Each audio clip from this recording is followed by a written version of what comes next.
ସେଦିନ ତାକୁ ଆଉ କାହା କାନ୍ଧରେ ହାତ ପକାଇ ସପିଂ କଲାବେଳେ ସପିଂ ମଲ୍ରେ ଦେଖିଥିଲି। ମୁଁ ତା ସାମ୍ନାକୁ ଯାଇପାରିନଥିଲି। ଲୁଚି ଲୁଚି ତାକୁ ଦେଖି ଚାଲିଥିଲି।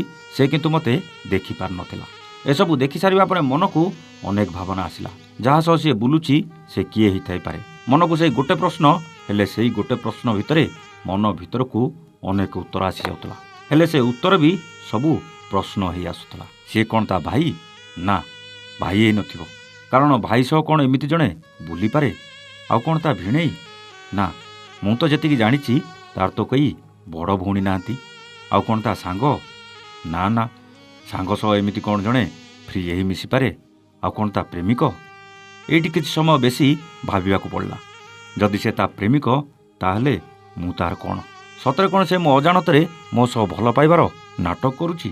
କିନ୍ତୁ ସବୁ ଉତ୍ତର ଭିତରେ ପୁଣି ନିଜକୁ ଅନେକ ପ୍ରଶ୍ନ କରି ଚାଲିଥିଲି। କିଛି ସମୟ ପୁଣି ତାକୁ ନଜର ରଖିଲି। ବୋଧେ କିଛି ସୁରାଗ ମିଳିଯିବ। କିଛି ସମୟ ପରେ ଜଣେ ବିବାହିତା ଯୁବତୀ ଆସିଲେ। ଆଉ ସେଇ ଯୁବକର ଆର ହାତ ଧରି ସାଥିରେ ଚାଲିଲେ। ସେଇ ଅଜଣା ଯୁବକର ଗୋଟେ ପଟେ ମୋ ପ୍ରେମିକା, ଆଉ ଆର ପଟେ ସେ ବିବାହିତା ଯୁବତୀ। ପୁଣି ମନକୁ ନୂଆ ପ୍ରଶ୍ନ ଆସିଲା। ଏ ଯୁବତୀ କିଏ? ଏ ଯୁବକର ସ୍ତ୍ରୀ ନୁହେଁ ତ? ଯଦି ଏ ଯୁବତୀ ଏ ଯୁବକର ସ୍ତ୍ରୀ, ତେବେ ଏଇ ଯୁବତୀ ସହ ୟାର ସମ୍ପର୍କ କ'ଣ?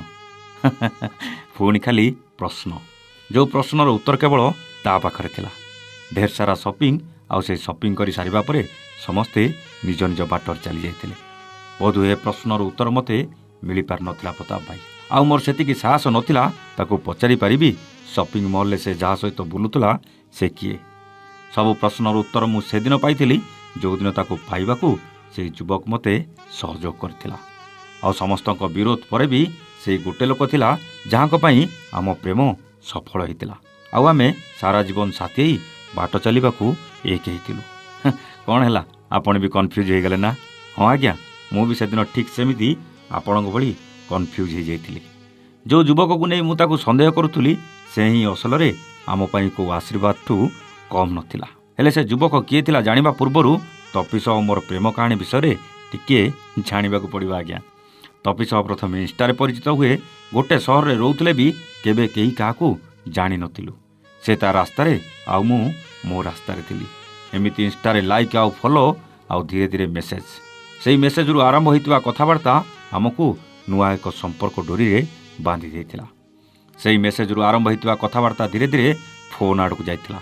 ଆଉ ଭିଡ଼ିଓ କଲ୍ରେ ଉଭୟଙ୍କୁ ଦେଖା ହେବାର ସୁଯୋଗ ବି ମିଳିଲା। ମୁଁ ବାହାରେ ଚାକିରି କରୁଥିଲି, ଆଉ ସେ ଆମ ସହରରେ ପାଠ ପଢ଼ୁଥିଲା। କିଛି ଦିନ ପରେ ଦେଖା ସାକ୍ଷାତ, ଆଉ ପ୍ରେମ ନିବେଦନ। ପ୍ରେମ ସିନା ଢେର ଗଭୀର ହୋଇଗଲା, ହେଲେ ମୁଁ ତାଠୁ ଟିକିଏ ନିଚ ଜାତିର ଥିଲି ଭାଇ, ଯାହାକୁ ନେଇ ତାକୁ ପାଇବା ଆଶା ଆଶଙ୍କାରେ ଥିଲି। ତାଙ୍କ ପରିବାର ଏସବୁକୁ ମାନିବେ ବୋଲି ତାର ବି ବିଶ୍ୱାସ ନଥିଲା। ତଥାପି ଆମେ ଭଗବାନଙ୍କ ଉପରେ ଭରସା ରଖି ସମ୍ପର୍କକୁ ଆଗକୁ ବଢ଼େଇ ଚାଲିଥିଲୁ। ସେଦିନ ମୁଁ ଛୁଟିରେ ଘରକୁ ଆସିଥିଲି। ଆଉ ମାର୍କେଟ ବୁଲିବାକୁ ଯାଇ ତାକୁ ଜଣେ ଯୁବକ ସହ କାରରେ ଯିବାର ଦେଖିଥିଲି। ସେ ନ ଜାଣିବା ଭଳି ମୁଁ ସେ କାରକୁ ଫଲୋ କରିଥିଲି। ଆଉ ସେ ସପିଂ ମଲ୍ ଗଲେ, ମୁଁ ବି ତାଙ୍କ ପଛେ ପଛେ ଗଲି। ସେ ପୁରା ବିନ୍ଦାସରେ ସେ ଯୁବକ ସହ ବୁଲୁଥିଲା। କେତେବେଳେ ହାତରେ ହାତ ଛନ୍ଦି ଦେଉଥିଲା, ତ କେତେବେଳେ କାନ୍ଧରେ ହାତ ପକାଇ ଦେଉଥିଲା। ପୁଣି କେତେବେଳେ ତପି ଡ୍ରେସ୍ ଆଣି ନିଜ ଦେହରେ ପକାଇ କହୁଥିଲା, ଦେଖିଲ ଏଇଟା ଭଲ ଲାଗୁଛି ତ? ଯେମିତି ଲାଗୁଥିଲା ତପି ସେଇ ଯୁବକର ପସନ୍ଦରେ ସବୁ ଡ୍ରେସ୍ ପିନ୍ଧୁଥିଲା। ସେ ଯେଉଁଟା ହଁ କରୁଥିଲା, ତପି ସେଇଟା ଆଣୁଥିଲା। ମୁଁ ଟିକିଏ ଦୂରରେ ଥିଲି। କଥାବାର୍ତ୍ତା ତ ଶୁଭୁନଥିଲା, କିନ୍ତୁ ସବୁ ବୁଝିପାରୁଥିଲି। ଭାବିଲି ତପି ବୋଧେ ମୋତେ ଧୋକା ଦେଉଛି, ସେ ଆଉ କାହାକୁ ଭଲ ପାଉଛି। ହେଲେ କିଛି ସମୟ ପରେ ଜଣେ ଯୁବତୀ ଆସିଲା। ଉଭୟଙ୍କ ସହ କଥା ହେଲା। ଆଉ ସେଇ ଯୁବକର ଆଉ ଗୋଟେ ହାତ ଧରି ଟାଣି ନେଇଗଲା। ମୋତେ ଲାଗିଲା ସେ ଯୁବତୀ ଆଗରୁ ସପିଂ ମଲ୍ରେ ଥିଲା। ମୁଣ୍ଡଟା ଗୋଳମାଳିଆ ହେଇଗଲା ପ୍ରତାପ ଭାଇ। ଆଉ ତାକୁ ମୁଁ ଏକଥା ପଚାରିବାର ପ୍ରଶ୍ନ ଉଠୁନଥିଲା, କାହିଁକିନା ସେ ଜାଣିଦେବ ମୁଁ ତାକୁ ଫଲୋ କରୁଥିଲି ବୋଲି। ସେଥିପାଇଁ ଚୁପ୍ ରହିବାକୁ ପଡ଼ିଲା। 2-3 ଦିନ ପରେ ପୁଣି ମୋ ବାଟରେ ମୋ ଚାକିରିକୁ ଚାଲିଗଲି। ସମୟ ଆସିଲା ବାହାଘର କଥା।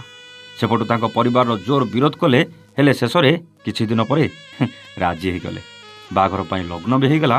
ଯେତେବେଳେ ତପି ବାହାଘର ସପିଂ କରିବାକୁ ଆସିଲା, ସେତେବେଳେ ସେଇ ଯୁବକ ଥିଲା, ଆଉ ସେଇ ବିବାହିତ ଯୁବତୀ ବି ଥିଲା। ସେମାନେ ସପିଂ କରୁଥିଲେ। ମୁଁ ଭାବୁଥିଲି, କିଏ ଏମାନେ ତ ୟାଙ୍କ ପରିବାରର ନୁହେଁ, ହେଲେ ୟାକୁ ସବୁବେଳେ ସପିଂ କାହିଁ କରୁଛନ୍ତି। ପୁଣି ସେ ଯୁବକକୁ ବାହାଘର ଦିନ ଦେଖିଥିଲି, ଯିଏ ସବୁ କଥାରେ ମୁଣ୍ଡ ପୁରଉଥିଲା। ତପିର ବାପା ବି ସବୁ କଥାରେ ତାକୁ ହିଁ ପଚାରୁଥିଲେ। ସବୁ A to Z ସେ ହିଁ ବୁଝୁଥିଲା।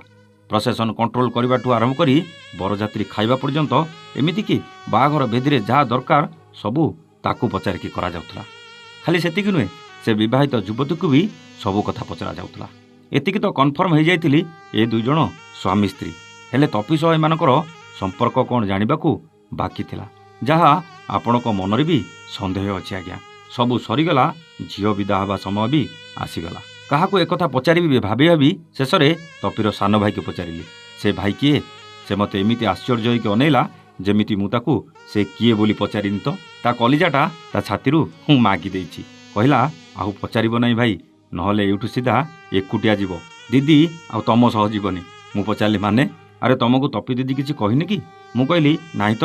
ହଉ, ସେ ଯଦି କହିନି ତାହେଲେ ତାକୁ ପଚାରିବ। ଖାଲି ଏତିକି ଜାଣିଥାଅ, ତପି ଦିଦିର ଜୀବନ ହେଉଛି ସେଇ ମଣିଷ, ଯେଉଁ ମଣିଷ ବିଷୟରେ ତମେ କିଛି ଜାଣିନ। ମୋ ବାପାଙ୍କର ଯେତିକି ଅଧିକାର ତପି ଦିଦି ଉପରେ ନାହିଁ, ତାଠୁ ଢେର ଅଧିକାର ସେ ମଣିଷର ଅଛି। ଆଜି ଯଦି ତମେ 2 ଜଣ ଏକ ହେଇଛ କେବଳ ସେଇ ମଣିଷ ପାଇଁ, ଆଉ ସେଇ ମଣିଷ ବି ତପି ଦିଦିର ଜୀବନ ଭାଇ। ଜାଣିନି ସେ କାହିଁକି ତାଙ୍କ ବିଷୟରେ ତମକୁ କହିନି।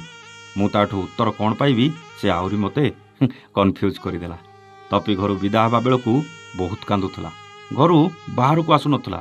ହେଲେ ସେ ଯୁବକ ଘର ଭିତରକୁ ସିଧା ଗଲା ଆଉ ଡାକିଲା, ତପି ଆସ, ଡେରି ହେଲାଣି। ଏ ଡାକ ସିନା ସେ ଏମିତି ଡାକିଥିଲେ, ହେଲେ ତାଙ୍କ ଆଖିଟା ଲୁହରେ ଛଳଛଳ ହେଇଯାଇଥିଲା। ତପି ଆସିଲା ଆଉ ସିଧା ତାକୁ କୁଣ୍ଢେଇ ପକେଇ ଜୋରରେ କାନ୍ଦିବାକୁ ଲାଗିଲା। ସେ ଲୁହ ଲୁଚେଇବାକୁ ଅନେକ ଚେଷ୍ଟା କରୁଥିଲେ, ହେଲେ ସେ ଲୁହଗୁଡ଼ା ବୋଲ ମାନୁନଥିଲା। ତପିକୁ ନ କାନ୍ଦିବାକୁ ବୁଝେଇ ସେ କିନ୍ତୁ ନିଜେ କାନ୍ଦି ପକାଉଥିଲେ। ପାଖରେ ଥିବା ତାଙ୍କ ସ୍ତ୍ରୀ ବି ଜୋରରେ କାନ୍ଦୁଥିଲା। ତପି ପ୍ରତି ଏମାନଙ୍କ ଭଲ ପାଇବା ଦେଖି ମୋ ଆଖିରେ ବି ଲୁହ ଆସିଗଲା। ହେଲେ ଦୁଃଖ ଭିତରେ ବି ମୋ ମନରେ ସେ ଗୋଟେ ପ୍ରଶ୍ନ ଥିଲା, କିଏ ମାନେ? ତପି ସହ ଏମାନଙ୍କର କ'ଣ ସମ୍ପର୍କ? ଶେଷରେ ତପି ଗାଡ଼ିରେ ବସିଲା। କିଛି ବାଟ ଆସିବା ପରେ ମୋର ଆଉ ଧୈର୍ଯ୍ୟ ନଥିଲା। ମନ ଭିତରେ ଥିବା ସେ ପ୍ରଶ୍ନର ଉତ୍ତର ପାଇବା ପାଇଁ ତପିକୁ ସେଇ ପ୍ରଶ୍ନ ପଚାରି ଦେଇଥିଲି, କିଏ ସେ 2 ଜଣ? ବାପରେ ବାପ, ଉତ୍ତର କ'ଣ ପାଇବି? ଏତିକି କଥା ଶୁଣି ତପି ପୁରା କାନ୍ଦିବାକୁ ଲାଗିଲା। ମୁଁ କହିଲି, ଯଦି କହିବାକୁ ଚାହୁଁନ ନ କୁହ, ହେଲେ କାନ୍ଦନି। ସେ କହିଲା, କହିବିନି କାହିଁକି? ସେ ହେଉଛନ୍ତି ମୋର ସେଇ ଭିଣେଇ, ଯିଏ ମୋ ପାଇଁ ମୋତେ ବଡ଼ ଭାଇ ଭଳି ସବୁ ସମସ୍ୟାର ସମାଧାନ କରିଛନ୍ତି, ଯିଏ ମୋତେ ମୋ ମନର କଥା ପଢ଼ିପାରି ମୋର ସବୁ ଇଚ୍ଛାକୁ ପୂରଣ ବି କରିଛନ୍ତି। କେବେ ମୋ ବାପା ହେଇ ଶାସନ କରିଛନ୍ତି, ଆଉ ଭିଣେଇ ହେଇ ସବୁବେଳେ ମଜା ଖୁସି ବି କରିଛନ୍ତି। ଢେର ଜାଗା ବୁଲେଇଛନ୍ତି। ଆଉ ମୋ ଦିଦି, ମୋ ଭଉଣୀ ନୁହେଁ ତ, ମୋ ସାଙ୍ଗ। ଖାଲି ମୋ ମା ନୁହେଁ, ମୋ ପାଇଁ ସବୁ କିଛି। ଆଜି ମୋତେ ଯାହା ବି ଦେଖୁଛ ସବୁ ସେଇ 2 ଜଣଙ୍କ ପାଇଁ। ମୋର କିଛି ଦରକାର ଥିଲେ ନା ତାଙ୍କୁ କହିବାକୁ ପଡ଼େ ନା। ମୋ ମନ କଥା ଦିଦି ଆଉ ଭାଇ ଭଲ ଭାବରେ ପଢ଼ିପାରନ୍ତି। ଆଉ ମୋ ମନ ପସନ୍ଦର ଜିନିଷ ମୋ ହାତ ମୁଠାରେ ଥାଏ। ହେଲେ ମୁଁ ତ ଯେତିକି ଜାଣିଛି, ତମର କେହି ବଡ଼ ଭଉଣୀ ନାହାନ୍ତି। ଭୁଲ ଶୁଣିଛ, ଇଏ ମୋ ବଡ଼ ଭଉଣୀ, ମୋ ମାମୁଙ୍କ ଝିଅ। ଗୋଟେ ମା ପଟରେ ନହେଲା କ'ଣ ହେଲା? ପିଲାବେଳୁ ମୋତେ ଯେଉଁ ସ୍ନେହ ଆଦର କରି ବଡ଼ କରିଛନ୍ତି, ମୋ ବଡ଼ ଭାଇ ଭଉଣୀ ଥିଲେ ବି ସେତିକି କରିନଥାନ୍ତେ। ଆଉ ତାର ଯେତେବେଳେ ବାହାଘର ହେଲା, ମୋତେ ସେତେବେଳକୁ ମାତ୍ର 10 ବର୍ଷ ହେଇଥିଲା। ଆଉ ମୋ ଭିଣେଇ ପାଇଁ ମୁଁ ଶାଳୀ କମ୍ ଥିଲି, ଲାଡଲି ବେଶୀ ଥିଲି। ମୋର ସବୁ ସୁଖ ଦୁଃଖ ମୁଁ ଏମାନଙ୍କୁ ସେୟାର କରୁଥିଲି। ତାକୁ ଅଟକେଇଲି ଆଉ କହିଲି, ଯଦି ସବୁ ସେୟାର କରୁଥିଲ, ଆମ କଥା ତାଙ୍କୁ କାହିଁ ସେୟାର କରିନଥିଲ? ଆଉ ଏମାନଙ୍କ କଥା ମୋତେ କାହିଁ କହିନଥିଲ? ମୋ କଥା ନ ସରୁଣୁ ସେ କହିଲା, କିଏ କହିଲା ଆମ କଥା ଏମାନେ ଜାଣିନଥିଲେ ବୋଲି? ହଁ, ଏଇଟା ସତ, ଦିଦି ବହୁତ ପରେ ଜାଣିଲା, ହେଲେ ଭାଇ ବହୁତ ଆଗରୁ ଜାଣିଥିଲେ। ସେ ମୋତେ ତାଗିଦ କରିଥିଲେ ଆଉ ପଢ଼ା ଉପରେ ଧ୍ୟାନ ଦେବାକୁ କହିଥିଲେ। ଆଉ କହିଲେ, ଆଗକୁ ତୁ ତ ଲକ୍ଷ୍ୟସ୍ଥଳରେ ପହଞ୍ଚି ସଫଳତା ପାଇସାର, ତାପରେ ତୁ ଯାହା କହିବୁ ମୁଁ ସବୁ ଶୁଣିବି। ଆଉ ତମ ପାଖରେ ଏଥିପାଇଁ କହିନଥିଲି, ସେ ଯେଉଁଠି ଥିଲେ ବି ମୋ ଉପରେ ସବୁବେଳେ ନଜର ରଖୁଥିଲେ। ମୁଁ କ'ଣ କରୁଛି, କେଉଁଠିକି ଯାଉଛି, କାହା ସହ କଥା ହେଉଛି, ସବୁ କଥା ମୋ ଭାଇ ଜାଣିପାରୁଥିଲେ।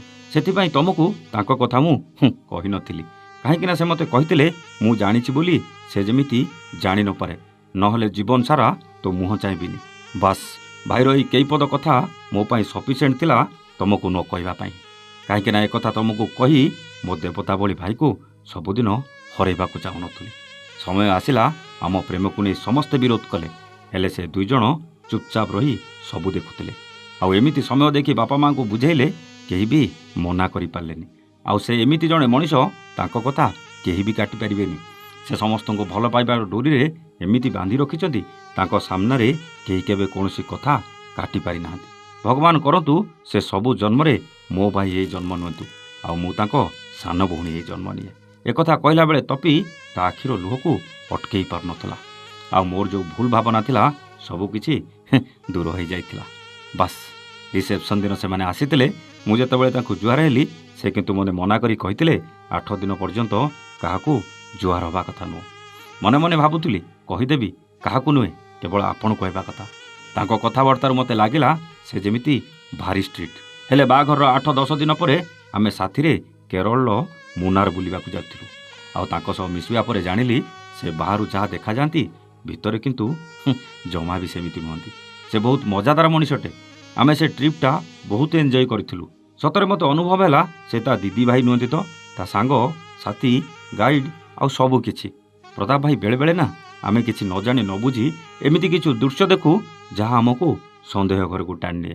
ଆଉ ଆମେ ସେତେବେଳେ ରାଗିକି ସମ୍ପର୍କଟା କାଟିଦେଉ, ନହେଲେ ଦୂରେଇ ଦେଉ। ହେଲେ ଧୈର୍ଯ୍ୟ ଧରି ଶେଷ ପର୍ଯ୍ୟନ୍ତ ରହିବାର କ୍ଷମତା ନଥାଏ। ମୁଁ ସିନା ଧୈର୍ଯ୍ୟ ଧରି ଶେଷ ପର୍ଯ୍ୟନ୍ତ ରହିଲି ବୋଲି ଆଜି ଏତେ ସବୁ ଜାଣିଲି। ସମ୍ପର୍କ ଯଦି ମନ ଭିତରୁ ହେଇଥାଏ ନା, ନିଜର ନହେଲେ କ'ଣ ହେଲା, ନିଜଠୁ ଅଧିକା ହେଇଥାଏ। ଏଇ ଯେମିତି ତପିର ଏମାନେ ନିଜର ଭଉଣୀ ଭିଣେଇ ନଥିଲେ, ମାମୁଁ ଝିଅ ଭଉଣୀ ହେଲେ ବି ନିଜ ଭଉଣୀଠୁ ଅଧିକ ଥିଲା। ବେଳେବେଳେ ସମ୍ପର୍କ ଡୋରିଟା ଏମିତି ଏକ ପବିତ୍ର ବନ୍ଧନରେ ବାନ୍ଧି ହେଇଯାଏ, ସେ ବନ୍ଧନକୁ ଯିଏ ଯେତେ ଚେଷ୍ଟା କଲେ ବି ଭାଙ୍ଗିପାରେ ନା ଭାଇ। ଜାଣିନି ପ୍ରତାପ ଭାଇ ଏ କାହାଣୀ ଆପଣଙ୍କୁ କେମିତି ଲାଗିଲା। ଯଦି ଭଲ ଲାଗିଥିବ ତେବେ ମୋ ପାଇଁ ଏ କାହାଣୀଟା ନିଶ୍ଚିତ କରିବେ। ରହୁଛି କହିଲା ଆଉ ଫୋନ୍ଟା କାଟି ଦେଇଥିଲା। ମୋତେ ଭଲ ଲାଗିଲା ବୋଲି ଏ କାହାଣୀଟା ଲେଖି ମୋ କଣ୍ଠରେ ପଢ଼ି ଦେଇଥିଲି। ହେଲେ ଆପଣଙ୍କୁ ଏ କାହାଣୀଟା କେମିତି ଲାଗିଲା କମେଣ୍ଟ କରି ଜଣାଇବାକୁ ଜମା ବି ଭୁଲିବେନି। ରହୁଛୁ, ନମସ୍ତେ, ଜୟ ଜଗନ୍ନାଥ।